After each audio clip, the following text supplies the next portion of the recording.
첫 번째 질문이 이제 그 안수기도, 특별히 이제 머리에 손을 얹고 하는 기도에 대한 건데, 특별히 한국 교회에서는 이 기도에 대해 좀 뭔가 신성시하는 경향이 있는 것 같아요. 그래서 머리에 손을 얹는 기도는 목사만 할 수 있는 기도다, 이런 느낌이 있어가지고, 기억하시는지 모르겠지만 제가 전도사 시절에는 이렇게 제가 성경학교 때 아이들한테 이거 기도를 해줘야 되는데 이 기도를 해도 괜찮은가라는 좀 생각이 있어서, 기억하시는지 모르겠지만 제가 카톡으로 오늘 혹시 성령의 인도하심이 있으면 제가 이런 안수기도를 해도 괜찮겠습니까? 라고 허락을 구한 적도 있거든요. 그때 목사님께서 해도 좋다라고 해서 제가 그날 밤에 이제 기도를 했던 적도 있고 한데, 제가 느끼기에 목사님께서는 이 기도는 뭐 제가 느끼기에는 아무나 해도 괜찮다, 성령이 인도하시면 할 수 있다라고 저는 느꼈거든요.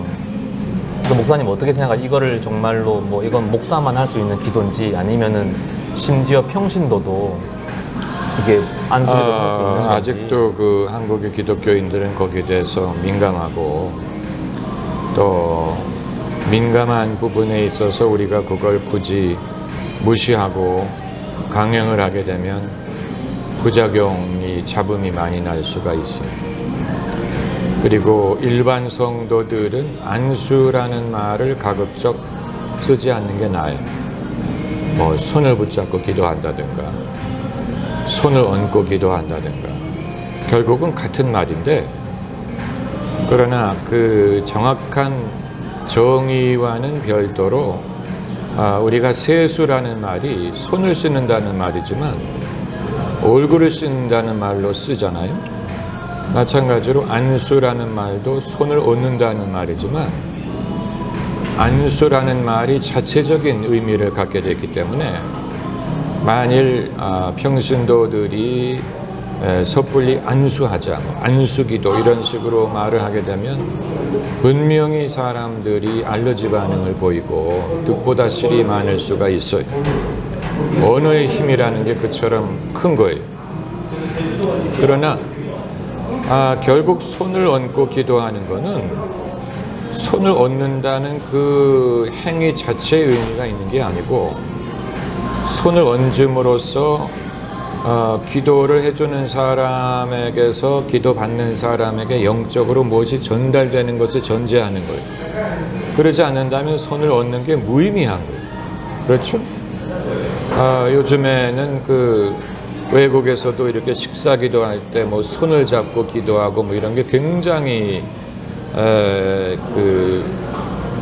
유행해가지고 뭐 사람들이 그 당연하게 생각하고 뭐 그렇게 하는 걸 당연하게 여기는데, 사실 접촉이라는 게 성경에서는 그 혈루병 걸렸던 여인이 예수님의 벗옷에 손을 댔을 때 예수님의 몸으로부터 능력이 전달이 된 것처럼, 접촉의 목적은 그 능력을 전달하기 위한 영적인 능력, 영적인 기름 부음.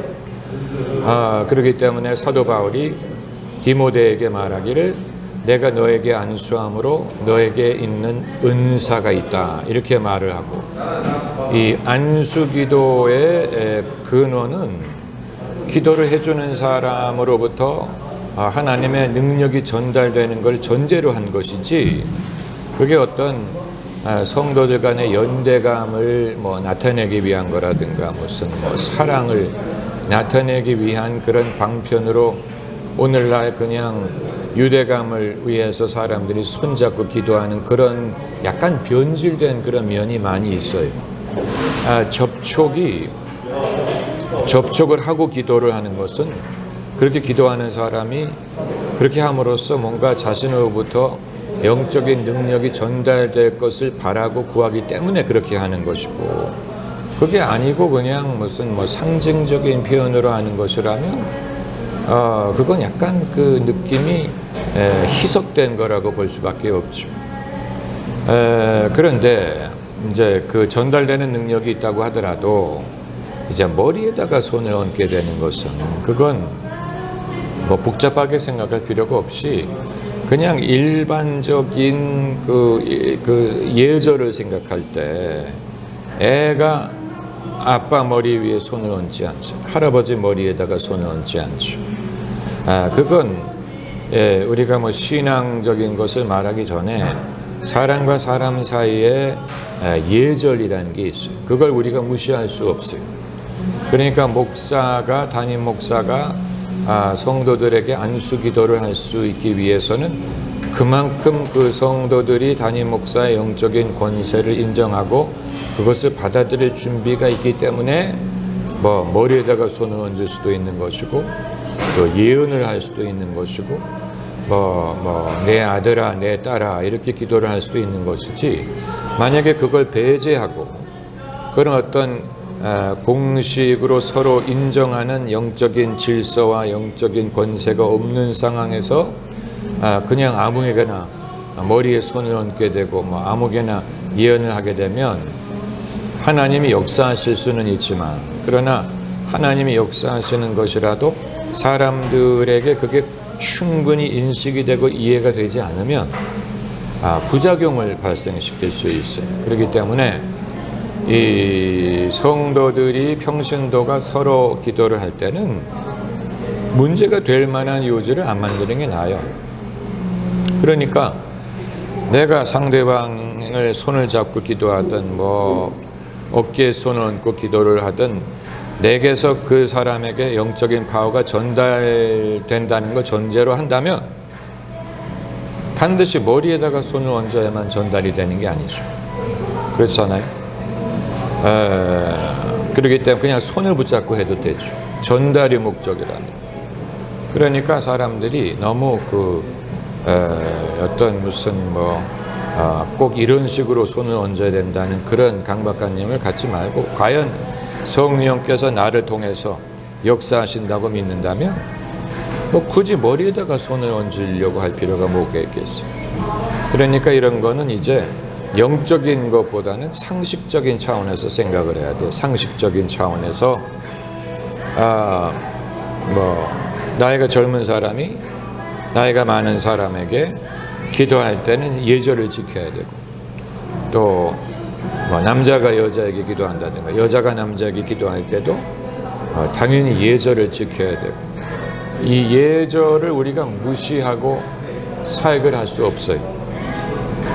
과거에 예절을 지켰다면 충분히 피할 수 있었던 그런 문제들을 믿음이라는 명분으로 무시한 것이 여러 가지 문제를 낳기도 하고, 심지어는 핍박을 야기하는 이유가 된 적도 있어요. 우리나라뿐만이 아니고 그 외국에도 교회사를 보면 예절을 존중하고 그 지역의 문화를 이해하고 문화를 충분히 이해하고 그것을 존중했다면 피할 수 있었던 것을 그걸 무시하거나 모르거나 신앙이라는 명분으로 그거를 무시했을 때 그게 당연히 그 문제를 낳죠. 그러니까 선지자들, 선교사들, 그 목회자들이 문화적인 이해가 필수적인 이유가 바로 거기 있어요. 문화.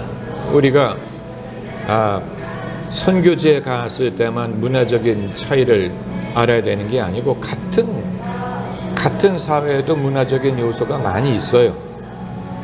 지역에 따라서, 또 사람들의 어떤 종교적인 배경이라든가 이런 거에 따라서 그 엄청난 그 차이가 있을 수 있죠. 차이가. 그러니까 주의 종들은 그런 거를 무시하지 말고, 소위 하나님이 그런 거 염려하지 말라고 하십니다, 이렇게 하지 말고, 사도 바울이 말하기를 내가 유대인에게는 유대인이 되고 헬라인에게는 헬라인이 되어서 가급적 많은 사람을 얻기 위해서 그렇게 했다, 이렇게 말한 것처럼 헬라인에게는 헬라인처럼 해야지, 헬라인이 되어야지. 그러지 않고 다른 걸 요구하게 되면 얼마든지 복음을 위해 건질 수 있는 사람을 잃어버리는 그런 문제가 발생한다고요. 그러니까 성경에서도 사도 바울이 예루살렘을 방문했을 때 그 따르는 일행이 유대인들을 인하여 할례를 받는 것을 허용을 했다고. 그건 율법을 지킴으로 의롭다함을 얻기 위한 게 아니고 그건 문화적인 요소 때문에 그 바울의 일행 중에 유대인이 있었기 때문에 이제 다른 유대인들을 고려해서 그것이 그 하나님의 선한 것이 사람들에 의해 선하지 않은 것으로 오해되는 걸 막기 위해서 우리가 그런 지혜가 많이 필요하죠.